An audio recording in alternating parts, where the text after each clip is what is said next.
Welcome, welcome, welcome, everyone, to Beyond the Battle Pain, Pageants, and Perspective for episode 4 Mending Mental Health.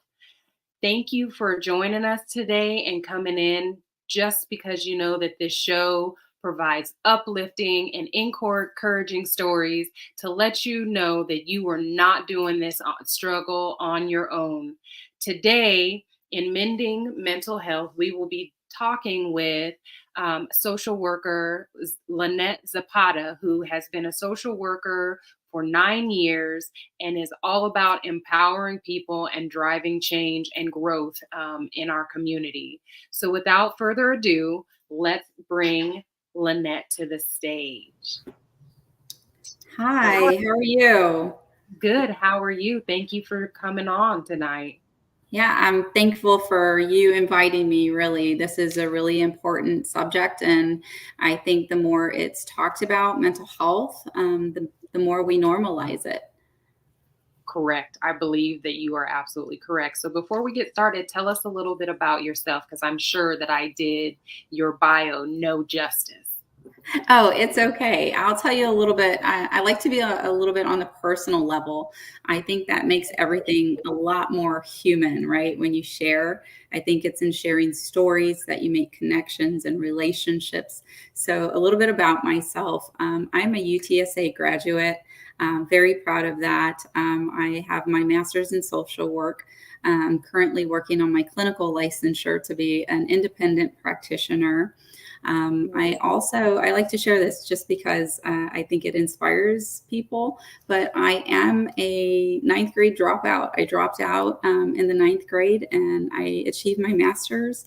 And I'm someone who has seen mental health up close and personal with my own struggles of breast cancer, losing my parents, just a lot of loss. And it really helps me really help others that are in the same positions in life. Yeah, really, right on. So you can achieve, you guys all heard that you can achieve your goals and your dreams by moving forward, right? Putting some things in your rearview mirror.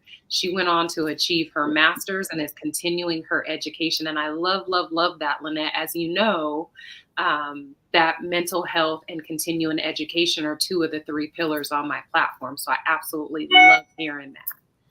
That's So awesome. so let's talk mental health. Let's tell us what exactly mental health is so that Well, we mental health can be, different things to people, the way they describe it. And for me, mental health is really picking myself up when no one's around, right? It's self-care. It's taking care of myself both mentally and physically. It really is just that inner how I feel about myself. It doesn't matter how anybody else views me. It really is that picture of myself and my confidence levels, my self esteem. It plays such an important role in how we internalize experiences and how we handle those experiences going forward. right. So mental health is really personal to each individual. Everybody's mental health isn't the same, right? That is correct. I believe that we all have different experiences. However, we share in same emotions, right? We all share in depression. We all have had experiences of depression, anxiety, whatever it may be. We all experience it, but we experience it at different levels. But it is different to everyone. So you said that we all will experience it at different levels, and no two people are going to respond the same. So how can Absolutely. someone recognize the signs and symptoms of mental health issues in themselves or others? I think paying attention to patterns are very important. When you're looking at others, were they active before? Did they go to the gym consistently? Were they eating regular meals? And now all of a sudden they're withdrawn or they're isolated. Are they sleeping more? Physical ailments too. Mental health can have symptoms of physical ailments? Are they getting more headaches? Watch out for what they're saying or what they're not saying. I think those are important things to pay attention to. And even in yourself, when you feel yourself isolating, when you feel down, that's something to really pay attention to. You're not going for your usual walk. You're tired all the time. There's a lot of manifestations that happen also physically. So pay attention to your mental and physical health. So I know that most people associate mental health issues with being down, kind of Mhm. dour. But are there some people that have issues and they have the zoomies? They might be moving faster than normal, Oh, maybe. yeah. Yes, absolutely. I come across clients who experience, where they're experiencing these manic episodes and they can't explain what's going on. Maybe they're out there spending, maybe they're out there spending their money frivolously. There's just different types. It's not all the same. Mental health looks different across the board. There's no one size fit all. That's right. Mhm. What do you think might be so as you talked about, there are so many different signs and symptoms. There are, people experiencing this on their um, on various levels. But what are some of the misconceptions about mental health that people, usually say, well, I can't see a counselor because I can't see a psychiatrist because. I think there's a lot of stigma and shame associated with it. That what, you're not normal. You're not a normal functioning individual of society if you have a mental health disorder. Or another misconception is that it's a weakness. Mhm. That you're weak. Just get up. It's okay. Like, get up. You can do it. There's nothing wrong with you. That's another misconception. And I think those are the two that I hear the most. Okay. Two Um, that I hear the most.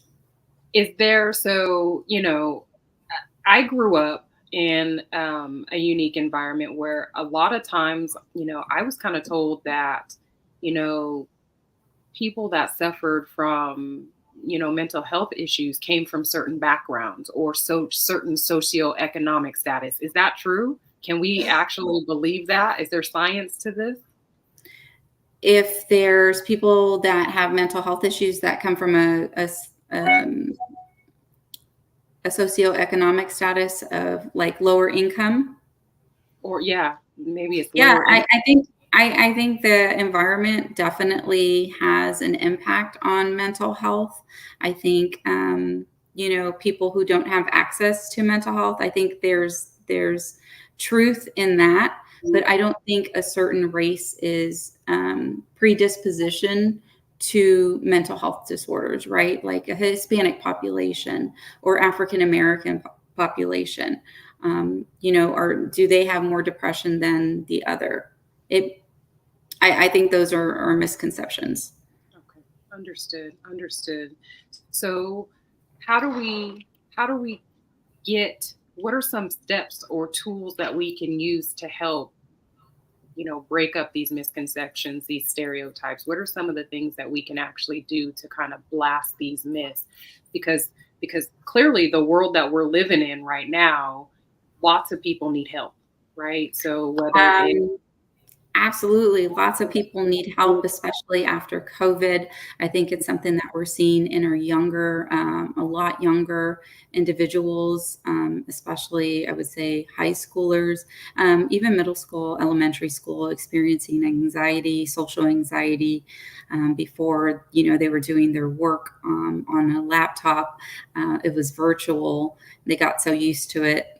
Social skills declined, and then all of a sudden you put them back out, um, and in a school setting, and they don't know how to function properly. So enters in social anxiety. They don't know how to deal with it. There's depression.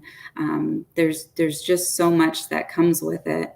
But some of the things that people can do, they can look up on the site. NAMI is one of them, the National Alliance on Mental Illness. Okay. They can also, if people want more information, they can contact their local LMHA, the local mental health authority. They do provide classes and education about mental illness. Mhm. Um, Definitely, there's so many resources. Bear County has a website, and it just lists so many resources. And there's so many resources that are accessible to the community that we can learn about, and then we can share that information with others. I love that. So, as we know, stress is a contributing factor or can exacerbate mental health issues. Is that right? Um, Absolutely. so, Absolutely. Think about stressful jobs, relationships. All of those can play a huge factor in the way we function. Stress can cause even heart attacks, right? It can affect your physical health and vice versa. Your physical health can affect your mental health. So, those are so important to take care of. so as we know that stress is a part of daily life, right? And we Yeah. have good stress and bad Yeah. stress.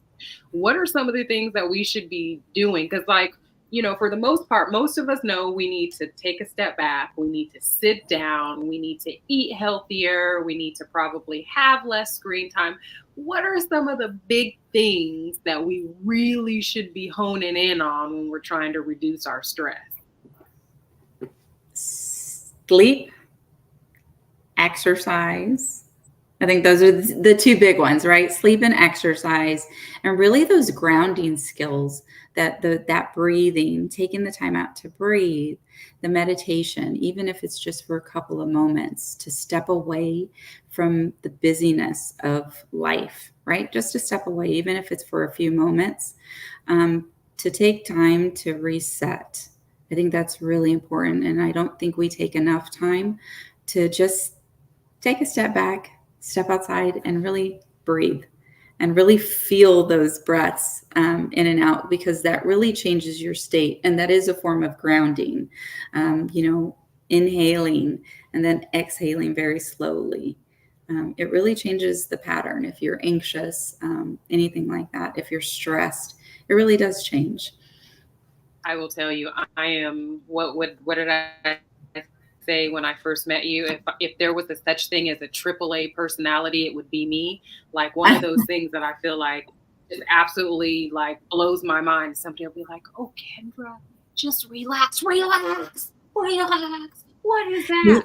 Like I think what Yeah. has helped this far is that I recognize that telling me to relax is a trigger.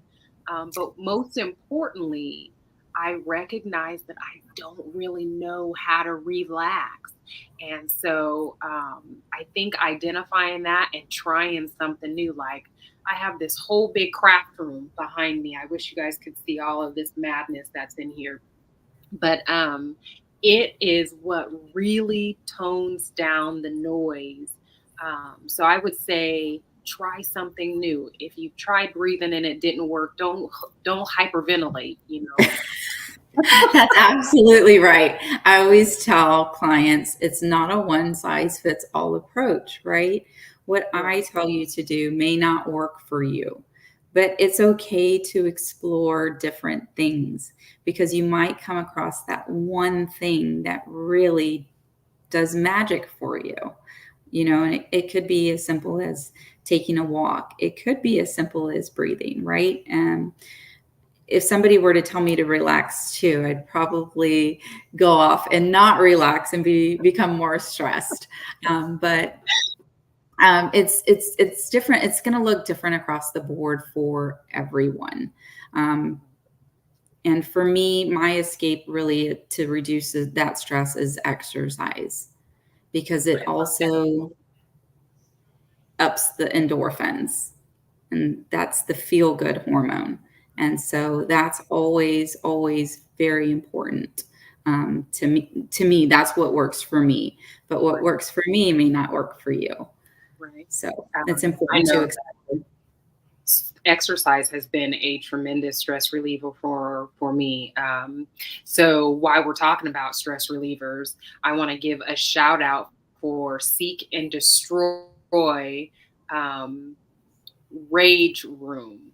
So I met this beautiful lady today. Her name is Samantha, and she's out in New Braunfels. So all my listeners, if you're here in Texas in the New Braunfels area, this is absolutely an amazing business to attend, right? So it sparked my interest because when I was deployed, we had our commo guy and our supply guy, and they took me out back one day and they were like, you just want to break some stuff. And I was like, break some What? stuff? Like, what are we talking about here? That's And they have amazing. all this like stuff that had been left behind from the previous unit that was not usable. Most of it was broken to begin with. But we had golf clubs and baseball bats, and you're throwing stuff up in the air and you're just cracking it out. And you're just like, yes, I felt so great. Well, Seek and Destroy Rage Room out in New Braunfels, that's what it is. It's a big smash house, and you can go in there and smash stuff up. And yeah, talk about That a stress relief. that sounds more on my level. I definitely love that idea because I think just, a lot of times we get that pent up frustration and we don't have a way to let it out. And that I think would be amazing, right? Yeah. Just to get it all out and then feel light after. I haven't done that just yet, but I've done boxing, and I Okay. want to say it would be like the same concept, right? Like just getting it Yeah. out. And so a lot of times that's what people need to do. They just need to let it out, and Right. they don't know how. Right. Right. And I'm glad that there are places like this. There's axe throwing, there's all kind of craziness. But again, that all goes back to trying something new. And I'm going to tell you, so after the workout I had, I'm in the last 14 days of getting ready for the Miss USA competition. So I had to get the boys' clothes to be all spiffied up for the dinners and different things. And so I really couldn't go out there today. But just know there's going to be some follow-up video because I'm going to be at the Seek and Revenge Rage Room having a smash off. And I Oh, hope that there's a huge smile. I'm like, please invite me. Let me know when you're going. I'd love to join you. Let's do it. Let's do it. Um, Definitely. so what are you doing now? I know that you're working and you work with special different groups of people, but how does that work for you? So right now, I'm working with clients with both mental health and substance abuse diagnoses, and I'm currently running groups, which I absolutely love teaching clients. It's an intensive outpatient program. It runs for 8 weeks. Amazing, amazing program. Teaching clients really to learn. I always say how to ride the waves of life. Okay. I say, here's the tools that you need, being like the surfboard, right? We're going to teach you how to balance because life has its waves. It's up and down. It's never just up. It goes both ways. And so I teach them to ride the waves of life, and to balance on the surfboard, right? So they're not drowning. Um, and that they know how to really rely on self versus external factors, Okay. such as others, right? A lot of times we do rely on those external factors, and then only for those external factors to go away. And then who are we left with? Um, Ourselves, and right? so, really, I think the important thing for me is showing people how to pick yourself up, because I don't think we're taught that from a young age, and how to show up for yourself.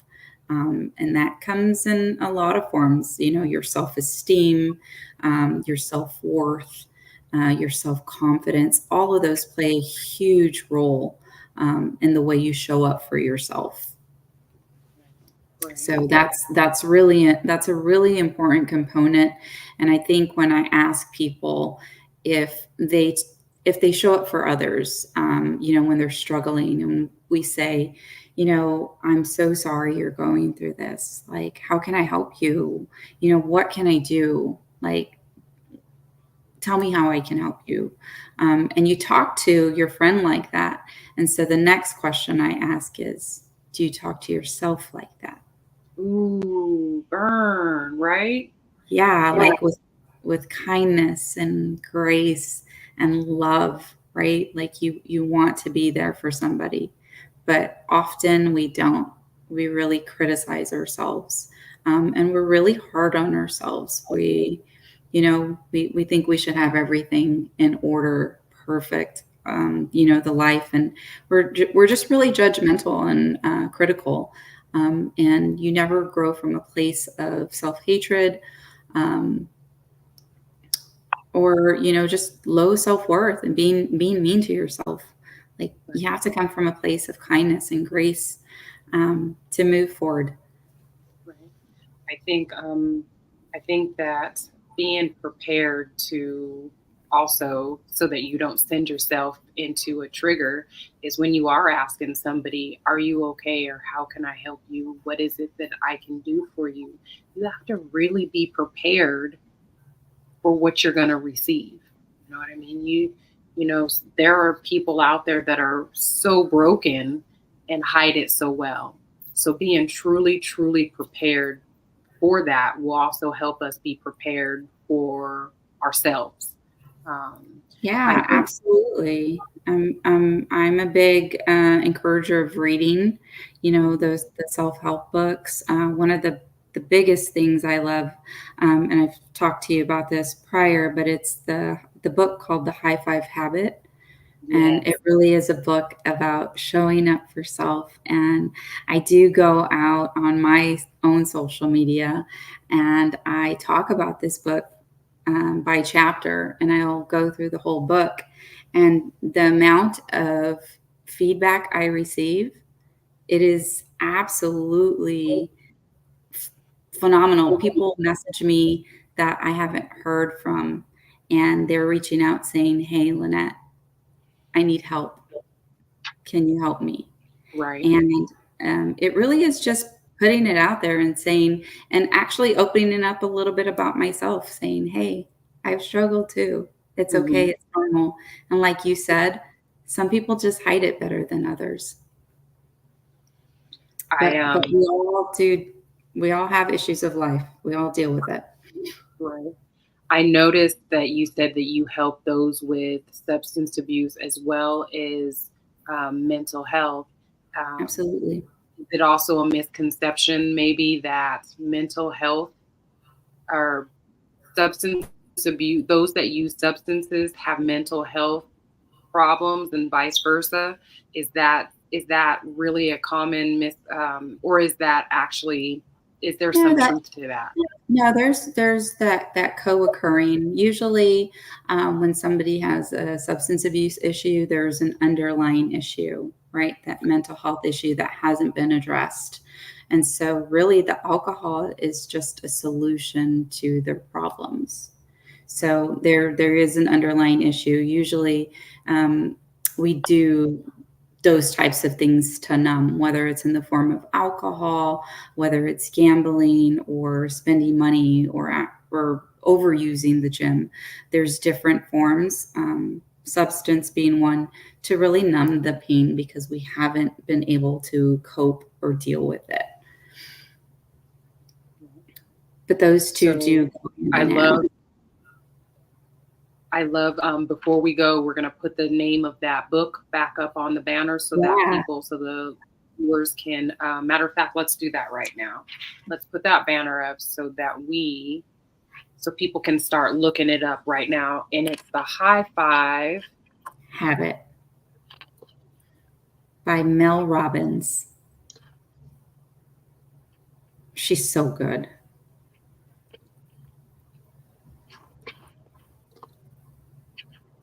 I think what she really does and why I really like the book, she takes really complex information and she makes it easy.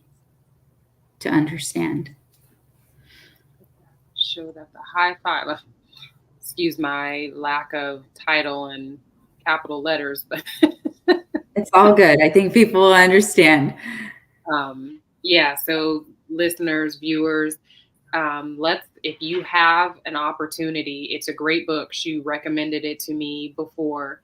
And there's just really some great things in there that, like she said, the way that we speak to ourselves, the way that we think about ourselves, the way that we carry ourselves really um, shows how we are and how we take care of ourselves. So make sure that you guys check that out. Okay. Um, what other is there any other books that you would recommend as far other than the high five habit? So one of the other books is The Body Keeps Score. The body keeps score. Yeah, and so it's really, when we go through traumas, it really is not just about the external things that happen to us, but how we process it internally, Okay. because it does start manifesting within the body. For example, breaking out in hives, right, because of anxiety. Um, if something happened traumatic, say there was a shooting, and 5 years later, a balloon pops, Hmm. you're triggered, you're startled. So the body recognizes that immediately. So I think that's another great book to read. That's awesome. I know that I have some friends that sometimes, we'll sit down and, we may have some wine together or whatever. And um, the champagne bottles, I still Hmm. really struggle with that. And it's kind of challenging having somebody understand, why, please just give me a heads up or put a towel over that before you pop that open. Let me know so that I can brace. And sometimes it's really challenging. But in saying all that, how do you recommend that when people are being triggered or know that something, how do you talk to those around you so that they do understand what it is that you're going through without, all the extra drama? Just really taking a step back, and even maybe taking a step away. And then when they ask, saying, "Hey, like, these are my boundaries. Like, I don't expect you to understand. However, this is what I need from you." And it Right. really is about having just really open communication. And then how they respond is how you react to it. Right now you have the information, and you've said this, and now it's your choice whether you want to show up, in that environment or not. I always say the decision is yours. You can control that. That's up to you, but really just an open dialogue. And I think people are really open to that. Right. Just being caring and kind. I think people are open to that. And I think, again, the more we talk about it, the better it's understood, and the more it is just normalized, saying like, "Oh yeah, sorry." That's why we're trauma informed, right? As an organization, the places that we work, because we don't want to re-traumatize our clients or individuals that have experienced trauma before. Right, right. Understand. And sometimes is when you are with clients and things of that nature, is one of the things that is stressful for them, or is one of the things that provides is exacerbating mental health issues, the fact that they sometimes don't know how to communicate it with close friends or family, what they're going through or their Yeah. needs. Yeah, absolutely. I do think it's exacerbated because a lot of times they feel like a burden on their family and friends. Like, I've already come to you with this. I've already, like, I feel so horrible. I feel like such a burden. Or they don't understand. They haven't experienced what I've experienced. So I'm just going to stay away. So yes, that can exacerbate it because then they find themselves isolating and saying, "You know what, I'm just a burden." Right. And then that story just can spiral you out of control. So yes, I think that has a huge impact. Um, I know that there are. Do you think that there are jobs? I mean, like we know that military, first responder, those kind of jobs are, introduced on a regular basis, police to trauma. But are there jobs out Mhm. there that there are, we might say, might hide issues in there that people just, it just kind of secretly creeps up on them? Is there, Um, I think that can be anywhere. I don't think it's anybody is excused from that type of environment. I think it can happen in any environment where stress builds up, and if you work in an organization, people are not communicating, right? The frustration, the stress of the day exacerbates it. I've had clients working in facilities where they're caring for elder people, right? right? And so they see a lot of death and despair, and that can exacerbate, right?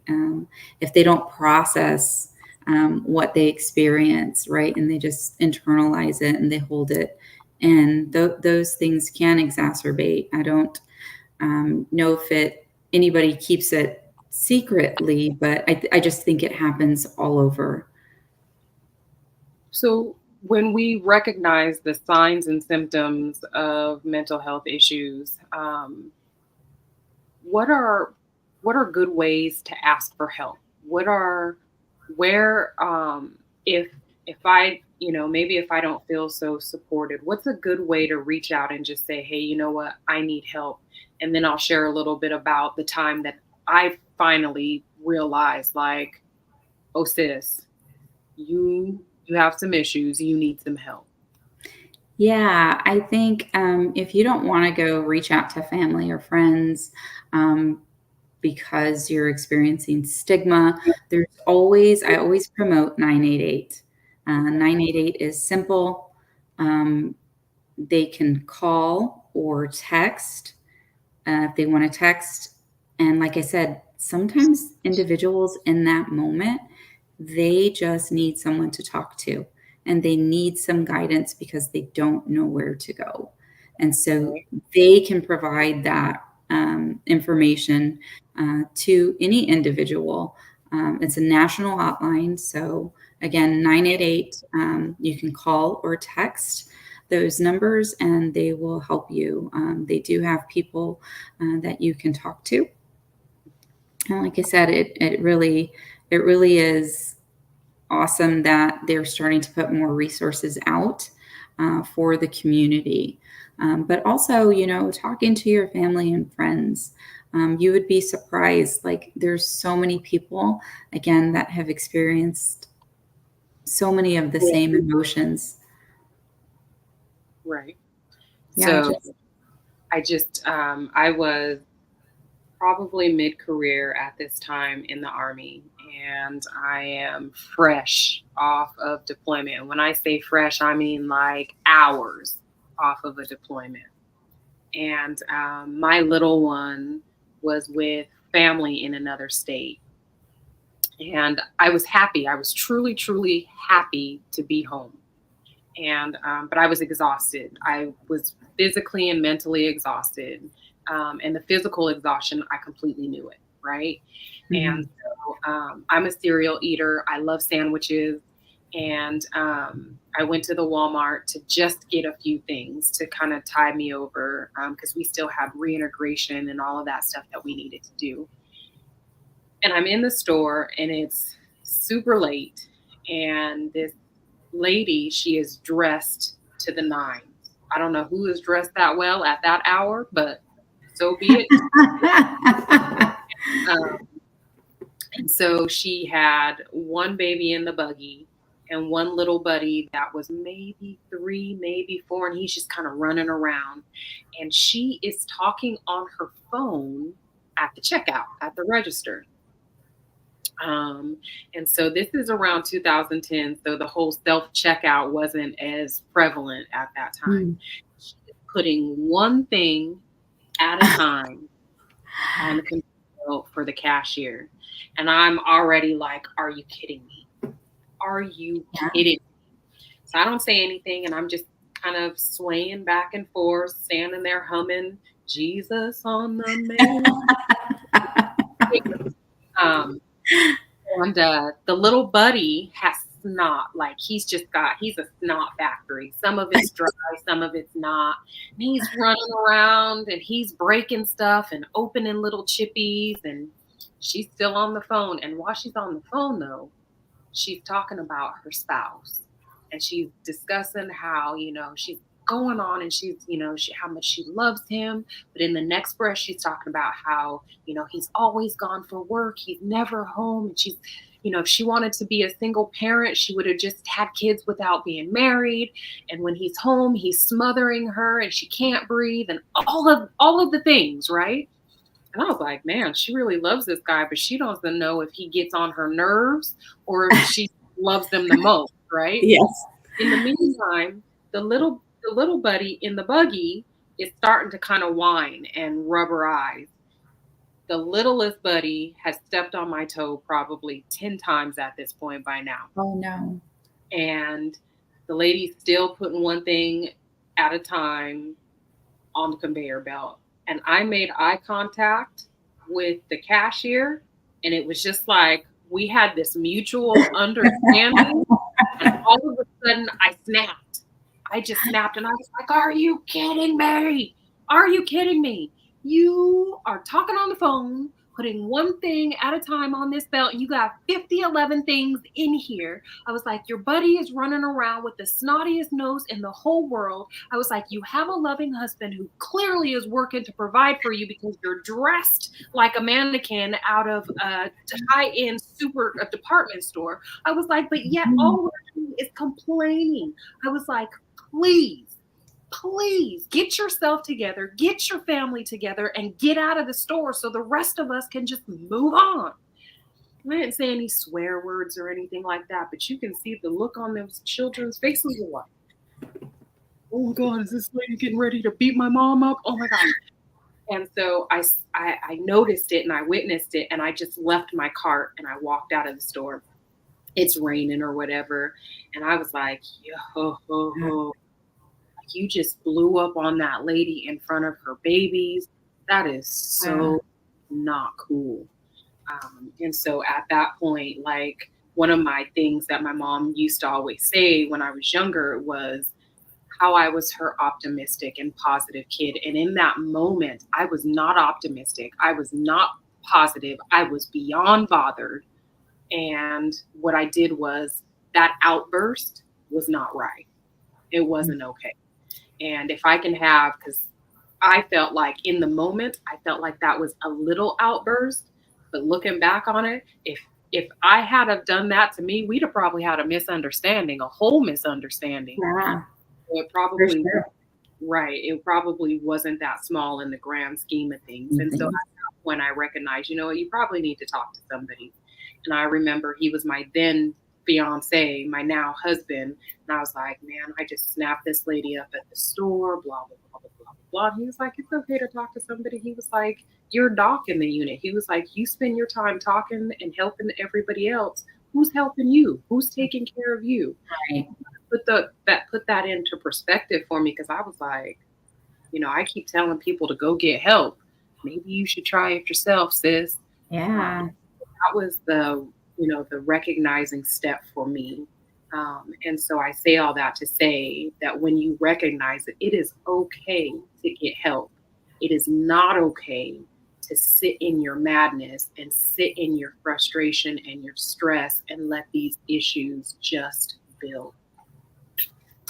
I think you're absolutely correct. And I tell people a lot of times the things that have happened in their life, it's not their fault, but it is their job to get themselves help, right? It is our job. It is our duty to make that happen, to reach out. But sometimes we can't. And, I think, again, it's taking a look, at patterns. What were they doing before? What are they doing now, right? Paying attention, outburst. All of those things, do help identify. Just sitting down and talking, and really, I think also getting to know someone, building rapport. I'm all about relationships, relationship.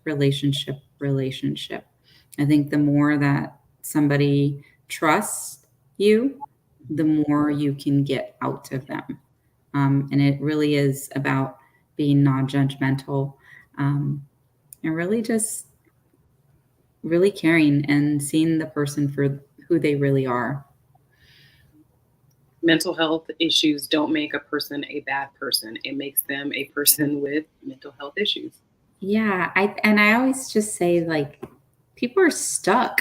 We're stuck individuals. Like, we're stuck, and that's okay. But and again, like you said, it's not okay to sit in it.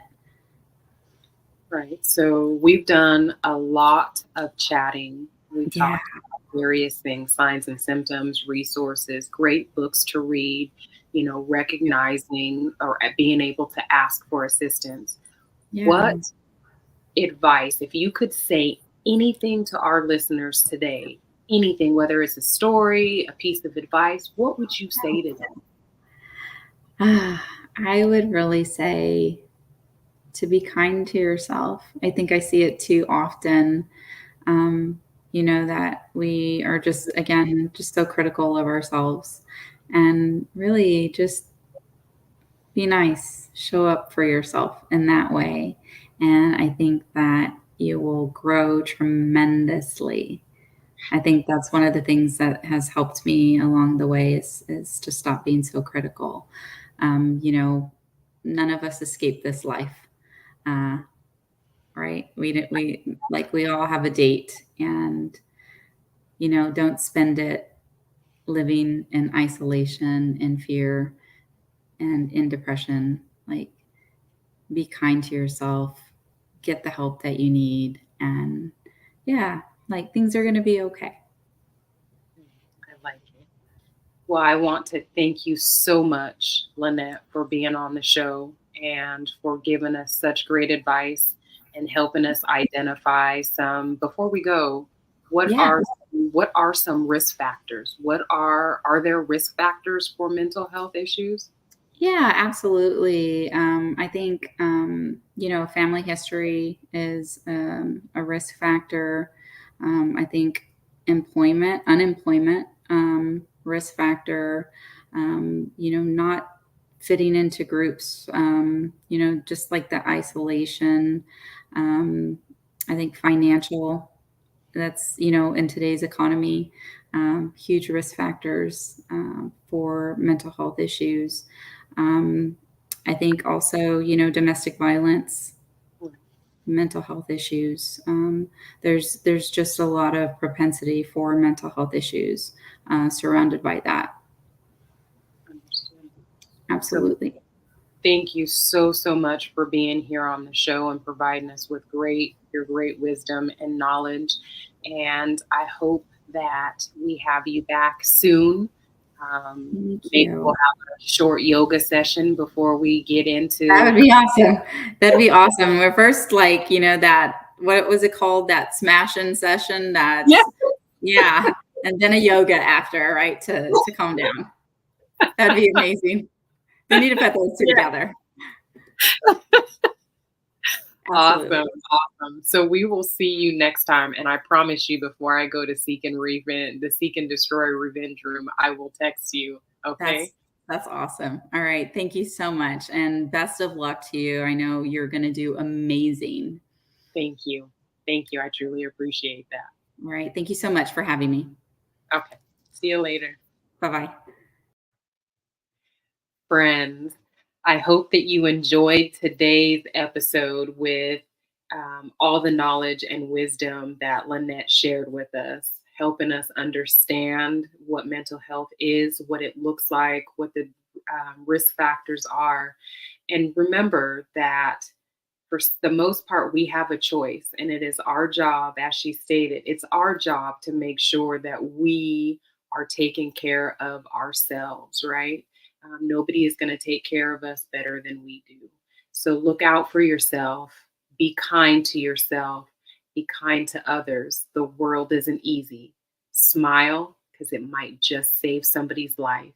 Thank you all for joining me on Beyond the Battle, Pain, Pageants, and Perspective on episode 4, Mending Mental Health. And we'll see you next week for episode 5. Until next time, ciao.